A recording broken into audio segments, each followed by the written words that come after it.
Assalamualaikum warahmatullahi wabarakatuh. Waalaikumsalam warahmatullahi wabarakatuh. Selamat sore Bapak Ibu semuanya. Sore Pak. Masih di situ? Masih, Pak. Pak. Isinya Masih Pak. Masih ya. Sebetulnya kata-kata yang seperti itu yang saya harapkan biar ada keputusan, biar tidak ada yang melamun. Iya Pak. Mari kita bersama-sama tepuk P2K2. Nah, harap berdiri biar lebih fokus. Sebagai penyumbingnya, saya serahkan kepada Pak Dian. Iya Pak. Silakan 1, 2, 3 ya. Tepuk P2K2. Pertemuan peningkatan kemampuan keluarga. Ya, silakan. Iya Pak. Sudah beres kan? Sudah ada Sudah, Pak. gangguan yang konslet sedikit? Nggak ada. Ya. Baiklah, Bapak Ibu semua. Waktu demi waktu telah berjalan. Dari sekian lama sudah banyak yang kita dapatkan dari hasil diskusi kita bulan yang lewat pun sudah kita bahas berbagai materi yang mudah-mudahan insya Allah kita bisa terapkan dalam kehidupan kita sehari-hari. Dan pada hari ini adalah kelanjutan dari sesi yang sebelumnya yang lewat adalah kesejahteraan sosial. Jadi kesejahteraan sosial ini adalah yang dikhususkan sebuah sesi untuk penyandang disabilitas, lansia. Inilah nanti kita bahas. Baiklah Bapak Ibu semuanya. Yang pertama kita bahas ini adalah penyandang disabilitas. Jadi penyandang disabilitas ini menurut Bapak Ibu semuanya, apakah disabilitas itu? Penyandang disabilitas. Ada yang bisa memberikan pendapat? Ya, Pak. Orang yang punya kekurangan, Pak. Ya, orang yang punya kekurangan. Ya, betul. Ada lagi yang mau menambahkan? Saya Pak. Penyandang berarti kan Pak disandang itu kan? Kalau di sana seperti ini. Iya, Oh, berarti kalau disandang itu butuh dibantu. Oh, Pak. dibantu. Jadi harus dibantu orang lain. berarti orang yang memerlukan bantuan orang lain. Iya, Pak. Ada lagi Pak Zainul? Penyandang disabilitas orang yang mempunyai kekurangan, Pak. Orang yang mempunyai kekurangan. Kurang ya. Ya. Kekurangan lebih spesifik, lebih siap apa kekurangan duit? Kekurangan? Misalnya kekurangan telinga. Kekurangan telinga. Atau kekurangan kemampuannya tidak bisa, misalnya berbicara, Pak. Oh, Kekurangan telinga, ketikor ya. Maksudnya apa ya? Kekurangan pendengaran. Ya. Ya betul. Keren ketikan. Jadi Pak. dalam hal ini berdasarkan kata-katanya saja itu sebetulnya itu dalam kata bahasa Inggris. Nah, biar tidak ada nanti apa ini? Apa yang disebut dengan disabilitas? Disabilitas ini untuk tambahan kepada kita semua supaya ada informasi, dis dan ability. Ini dua kata yang digabungkan jadi satu. Dis adalah tidak, ability adalah kemampuan, ketidakmampuan. Jadi sama sebetulnya pada intinya yang disampaikan oleh bapak-bapak dan ibu semuanya sama. Disabilitas itu adalah setiap orang yang memiliki keterbatasan fisik, intelektual, mental, atau segala sesuatu yang membutuhkan, ada keterbatasan dia yang membutuhkan bantuan orang lain dan tidak bisa berdiri sendiri berdasarkan bantuan orang lain. Ini adalah disebut penyandang disabilitas. Kalau dia disabilitas itu yang pertama kali disabilitas fisik, memang ada keterbatasannya. Fisiknya itu kurang, tidak sama dengan manusia pada umumnya. Jadi saudara-saudara sekalian, jenis-jenis disabilitas ini seperti yang kita sampaikan tadi, ketidakmampuan ini ada banyak. Contoh Kalau dia disabilitas fisik ini tangannya satu diamputasi atau dipotong karena kecelakaan, karena penyakit, itu namanya disabilitas fisik. Dan selanjutnya ada itu disabilitas netra ini adalah ketidakmampuan melihat, yaitu kurang penglihatannya, yang dinamakan dengan tunanetra. Dari penjelasan saya, dari yang paparan ini, di lingkungan kita, adakah yang seperti ini? Ada. Contoh disabilitasnya bisa digambarkan seperti apa? Down syndrome, Pak. Down syndrome. Masih ada hubungan famili atau apa? Masih, Pak. Masih. Masih. Oh, masih. Kalau Pak Dian, disabilitas yang seperti apa? Bisa diceritakan? Iya Pak, kemarin kan Pak pasti kami jalan-jalan ke pasar. Iya. Pas mau beli apa? Beli TV kan Pak. Ya, TV KPR. Ini TV KPR. Iya, iya.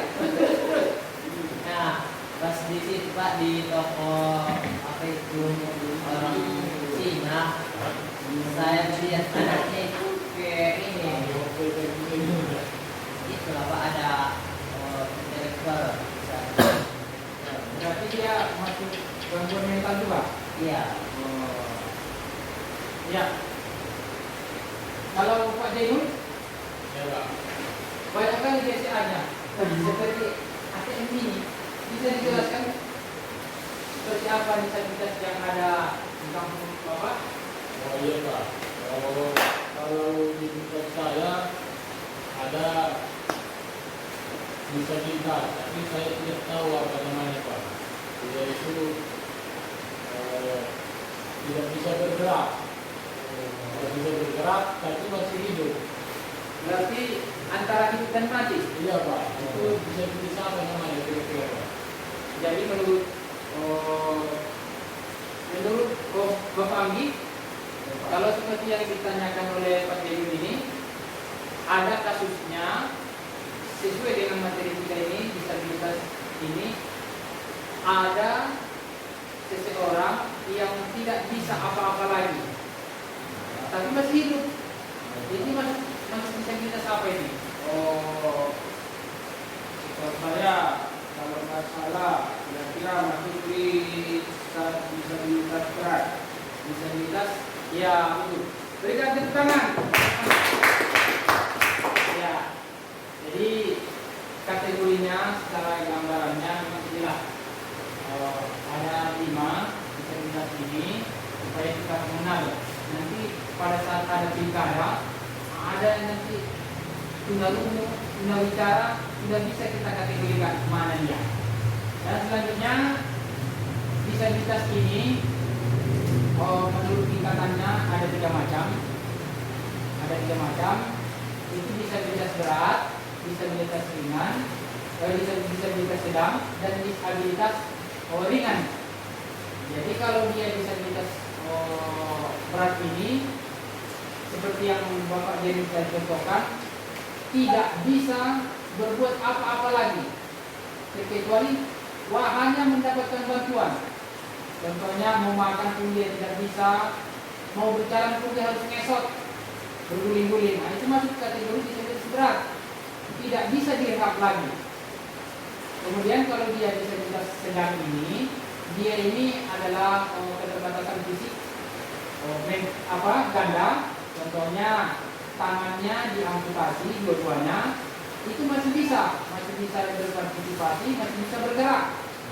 Tidak seutuhnya, harus dibantu. Kemudian disabilitas ringan ini, contohnya hanya satu tangannya masih bisa, dan dia tidak membutuhkan bantuan orang lain. Berarti disabilitas sedang, disabilitas ringan masih bisa berdikari lah bahasa kitanya, tanpa membutuhkan bantuan orang lain pun masih bisa. Jadi Bapak Ibu semuanya, disabilitas ini adalah manusia. Ya, kalau menurut pandangan Pak Dian, Bagaimana sikap kita? Bagaimana sikap kita apabila ada disabilitas ini, orang yang keterbatasan fisik ada di keluarga kita? Sikap kita, Pak. Iya. Kalau ada keluarga kita yang mempunyai keterbatasan itu, Pak, kita harus memperlakukannya dengan baik. Memperlakukannya dengan baik. Ya, Ya. dikasih makan, dimandiin, seperti layaknya. Oh. Iya, betul. Itu dalam keluarga kita. Misalkan seandainya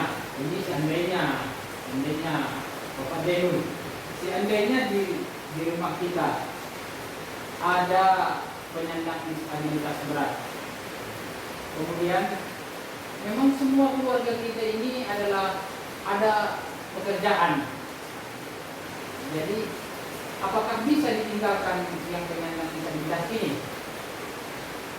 Bisa Pak. Bisa. Jadi kalau dia ditinggalkan, bagaimana sebetulnya? Bisa diceritakan?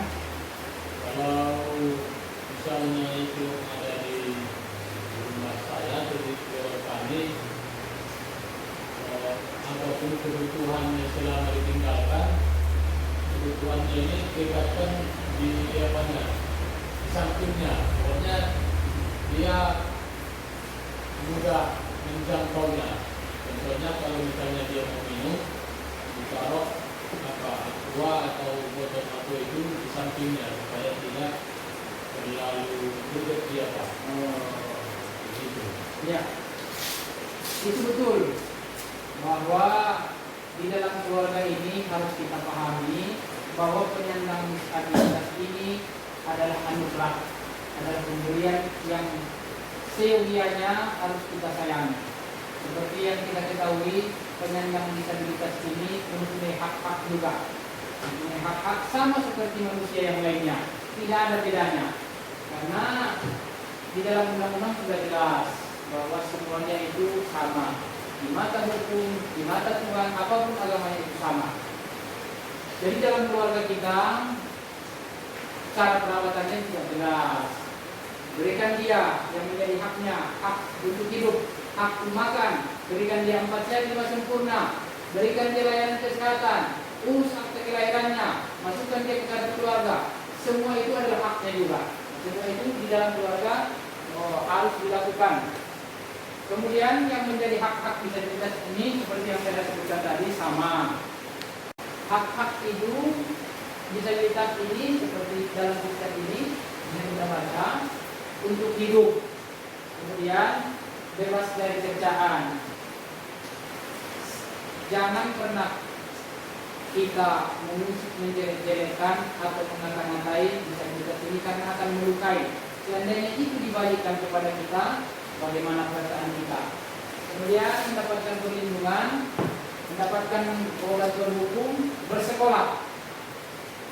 Bahwa insan penyandang disabilitas ini juga mempunyai hak pendidikan. Ada tempat khusus disediakan oleh pemerintah di sekolah luar biasa untuk menggali potensi-potensi kelebihan apa yang ada pada penyandang disabilitas ini. Saudara-saudara sekalian, kira-kira penyandang disabilitas ini juga ada punya keistimewaan. Seyogianya seharusnya di dalam masyarakat umum pun harus dilakukan sebagaimana layaknya manusia seutuhnya. Harus dibuat fasilitas yang bisa dilalui orang-orang yang penyandang disabilitas ini. Seperti kemudahan kalau memasuki masjid, maka dibuatkanlah tempatnya agar bisa ada pegangannya, ada tempat lalu untuk kursi roda. Jadi saudara-saudara, dari semua yang saya paparkan ini, apakah masih ada pertanyaan yang kurang dipahami? Jadi intinya saudara-saudara sekalian, marilah kita membuka diri kita bahwa penyandang disabilitas ini juga manusia, adalah anugerah yang harus kita syukuri. Penyandang disabilitas ini merupakan bentuk keragaman manusia supaya kita bisa menerima bertoleransi sesama manusia. Kemudian penyandang disabilitas ini juga warga negara yang harus dipenuhi hak-haknya sebagai warga negara. Kemudian penyandang disabilitas ini tidak boleh didiskriminasi, tidak boleh diejek, tidak boleh dibedakan dengan orang-orang lain. Kira-kira demikian yang dapat saya sampaikan. Mudah-mudahan ada manfaat bagi kita semua. Saya sudahi. Assalamualaikum warahmatullahi wabarakatuh. Waalaikumsalam warahmatullahi wabarakatuh.